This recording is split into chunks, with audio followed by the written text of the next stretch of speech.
People often ask the question, how do you become this, or what's your favorite dish, or who taught you this and who taught you that. But I think in reality, we're always learning. Most used ingredients, most underrated ingredients, worst food trend right now globally. Oat milk.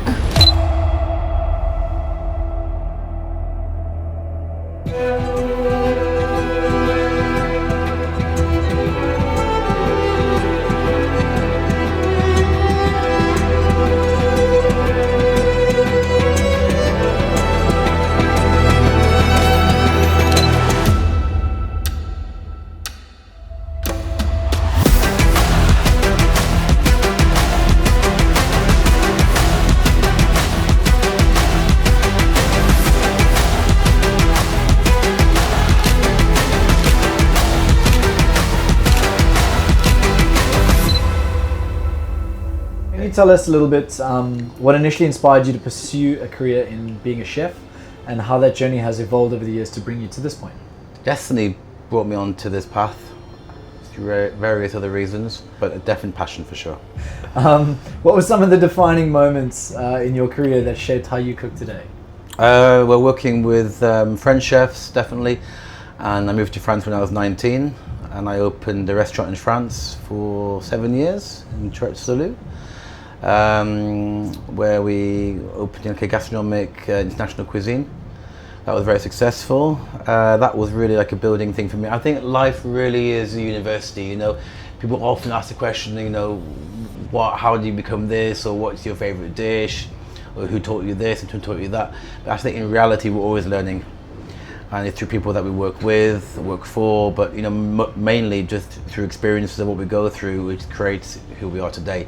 And forever learning, isn't it? That's the beauty of also cooking. So how do you balance luxury with the comfort food when creating menus and curating menus on board for guests? I think you need a large repertoire of menus for the guests when they come on board, because if someone over 2 weeks of a time, there has to be a varied cuisine, otherwise you get bored of the same. And also, you don't want to have a tasting menu do you every day of every week, and so you have like a balanced kind of selection of dishes and menu to propose to the guests. Then from that, the guests kind of also just decide what they want as well. But the best idea, I think, is to have a bit input. The guests can have input as well.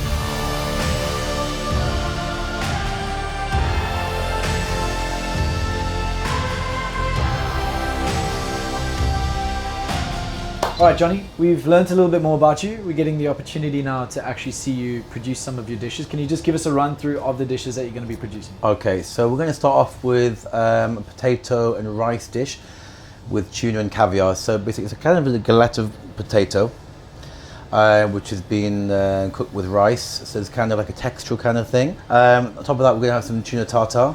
I can marinate in a little bit of white soy sauce and some a little bit of a pickling liquor, and then on top of that is some lovely Tazar Imperial caviar. On top of that, we smoked some sour cream.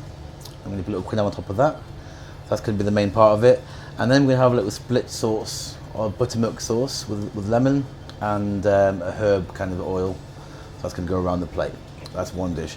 Second dish will be it's going to be served in a volcanic stone, which is pretty nice. So in this case, we're going to do with smoke, sometimes with dry ice. So it's a piece of dry aged Hereford beef, which is in tartare form, and that's going to be on top of salted caramelized brioche. On top of that, we're going to have a little bit of truffle mayonnaise and some nasturtium leaves, and then after that, we're going to do a little bit of manchego cheese, which is finely grated on top of that. And that's going to be inside the little stone and then smoked, presented like that, and then you're going to eat that like that. So it's nice. And the next one we're going to do on the grill, or in this case a pan, because it's too windy outside there. So we've got a lobster tail, which is marinated in shio koji and some pumpkin juice, and along with some other bits and pieces, koshu, red koshu, and blah blah blah. And we're going to keep on glazing that with the pumpkin juice, that marinade. So it's going to get nice, quite nice, sticky, and that's going to be on served in a nice little plate with a brunoise vinaigrette of pumpkin, and then a bit of Jerusalem artichoke puree and Jerusalem artichoke chips, so that texture kind of crunch with the kind of sweetness and acidity. So you got that, all that kind of levels of flavor there. And lastly, we're going to do like yakitori tare glaze. Yakitori is always chicken, so it's a chicken thigh marinated in tare sauce with like mirin and sake. And then I'm going to put on top of that, once it's ready, just godani, which is braised kombu, which is very finely diced up, and a bit of crispy chicken skin, and then a bit of rice vinegar gel on top of that, just a bit more acidity as well to break through that fat, and a little bit of oxalis leaf, which is citrusy as well, again to break through that bit of fattiness. So yeah, levels of flavour there.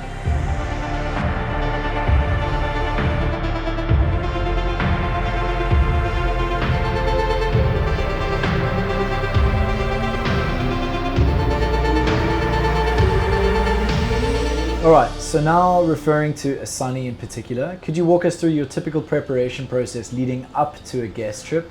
And how do you ensure everything is ready from the behind the scenes point of view? Well, to be honest, is it ever ready? I don't know.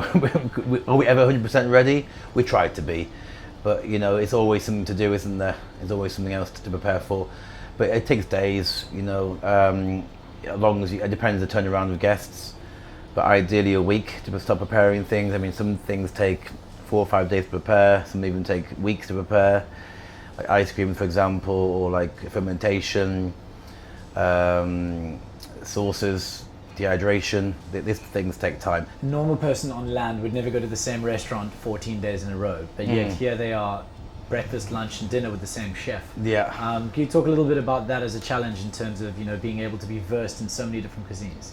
Well, with diversity, isn't it? You have to have that, and like go back to the same question, but similar question. So not similar question. Sorry. Go back to something else we spoke about was the chefs coming in from land. You know, from a restaurant, for example, coming straight into this industry, and necessarily have the same kind of repertoire of diversity of like Indian and Greek, or Caribbean, all the different kinds of, or Japanese. You know, they have, because on the boat you have to have like theme nights.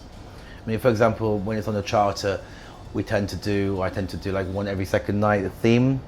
If we're in the Mediterranean, lunch Mediterranean, dinner Greek, and that would change. That would, you know, and it will theme like a Gatsby evening, or, you know, a white party evening, something like that. That the Moroccan night, you know, to have some kind of change in variety. I can't even say variety.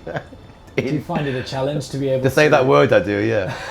Variety in life, yeah. To be able to keep up different cuisines at a high level like that, is that a challenge for you, or is it? I mean, I go to restaurants out all the time as well. You know, I mean, that's my favourite thing to dine. Go dine out, spend a lot of the time out in restaurants, and that is, you know, like it's always learning, isn't it? But I enjoy cooking different cuisines. I really do. I don't really think it's a cuisine I don't really enjoy. I suppose that brings to my next question in terms of sourcing produce. What do you look for in terms of quality and longevity, and how do you manage restocking during a trip, particularly longer than 14 days? Well, on this boat in particular, it's a little bit tricky, trickier than some of the on bigger boats, because it's limited storage space. Basically, it revolves around organic food. Local food, but all trying to be always organic, especially for the owner and for the guests as well. And nothing farmed at all. Grass-fed beef, line-caught fish, 100%. This is the ethos of ASANI, I would say. Organic, sustainable, and fresh produce wherever we can go and get that on board. So I was going to ask you, just with regards to dietary preferences and things like that, what I'm going to do is I'm going to jump straight to these 15 rapid-fire questions. Alrighty.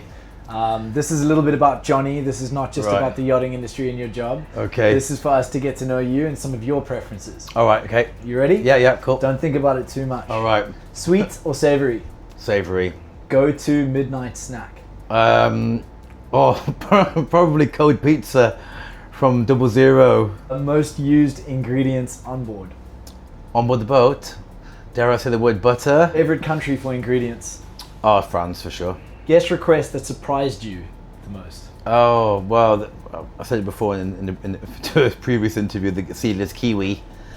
That was a bit of a weird one, but guest request at 3:30 in the morning, paella or lasagna.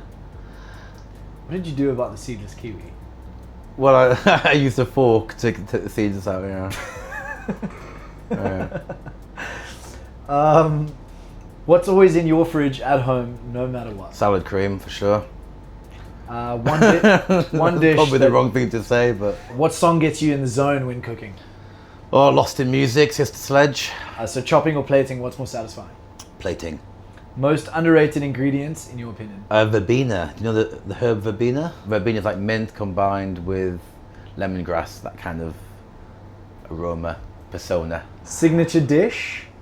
At home At or home. at home?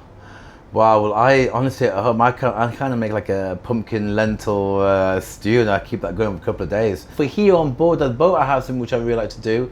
It's basically like a king crab cooked on Japanese coals, and it's basted in a bit of shiokoji and a bit of tare dressing, and that's on a bit of a slow cooked pumpkin with a lime beurre blanc and a little bit of caviar and batira kombu on top.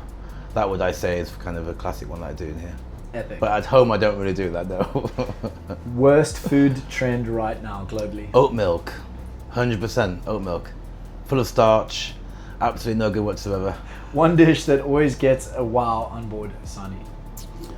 I think anything to do, when we use the smoking dome a little bit as well, that usually people love that as well, that little thing I'd say. In terms of creating comfort food or creating a chauvinistic style meal, like what's more Johnny? I prefer making like little tasting menus, to be honest. Definitely Asian influence, kind of like Nikkei cuisine as well, like Peruvian, Japanese. I like that kind of vibe. Last one, favorite food, guilty pleasure? Oh, probably something chocolatey, like like a chocolate fondant, something like classic like that, or even like a sticky toffee pudding, something dirty, heavy, chocolatey. Or like a devil's fudge cake, hot, served with like lemon sorbet. I like that combination, chocolate and lemon. So like a dark chocolate cake, warm with a lemon sorbet. Oh, good. Insane. Looking forward to it. Thank you so much, Johnny. All right. Appreciate the interview, and let's get cooking. Cool, thank you.